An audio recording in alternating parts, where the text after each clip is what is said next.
All right, it's my pleasure to introduce Brock Tully. He's done 3 bicycle trips around North America, throughout the US and Canada, close to 50,000 kilometers. That's quite the feat. He's the founder of the World Kindness Concert, co-founder of Kindness Rocks, and co-founder of the Kindness Foundation of Canada.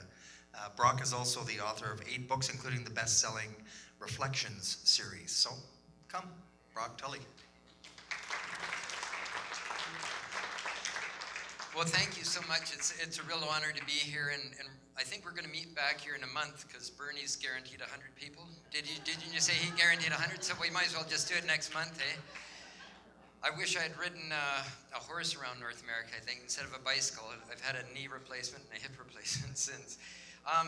But for me, it's not so important what I did, but why I did it. And way back in 1970, I was playing football at university at UBC and in a fraternity, and nobody knew that I was really hurting, that I was really depressed and very suicidal. I was kind of the life of the party, but inside nobody knew what was really going on with me, and I was very, very close to taking my life.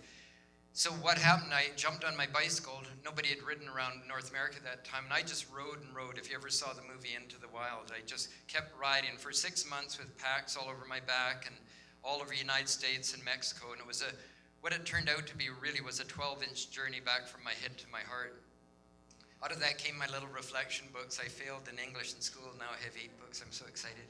And so anyways, I started writing from my heart, and the thing that I found out on that bicycle trip, and then I did it 30 years later, went right around through 33 states and all of Canada, and then another trip 3 years ago, pulling a big 70-pound trailer through mid-America.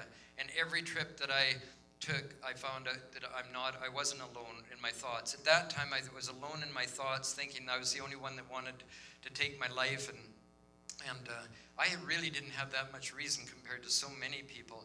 So that's why now that I started the World Kindness Concert, and Kindness Rocks is a show we just did in 3 municipalities. We reached about 10,000 kids, and the message really is of our show, and especially, with kids and everything, we have a hard time sharing feelings, and that's what I had a hard time as a kid. I came from a family where we didn't talk about love. We could never look each other in the eye and say, I love you. We never hugged, and we never shared feelings. Kids write their best when they're about 13 and 14, and they put it under lock and key in a journal. So afraid to show it. It's so sad to me. We should be listening to our young people. But why I started those concerts, or why I do what I do, is because of these young people that we need to reach. We need to really listen to them. And the message that we send out at these concerts and at the Kindness Rocks is that it's not because you're you that you got bullied. You were abused or bullied because the abuser or the bully was not happy. And what they do is they look for really sensitive, really caring, really creative, really unique kids, a quality in themselves that they've lost touch with. So they want to pick on somebody like that because they're so angry inside, and they have every right to be, because we've brought them up in a world that isn't very loving in a lot of ways. And so what we need to do is be able to forgive those bullies, or the people that bully. For me now, I'm trying to change my languaging. There isn't bullies and non-bullies. I've done both. I think most of us have. And what we need to do is see that they're hurting as well.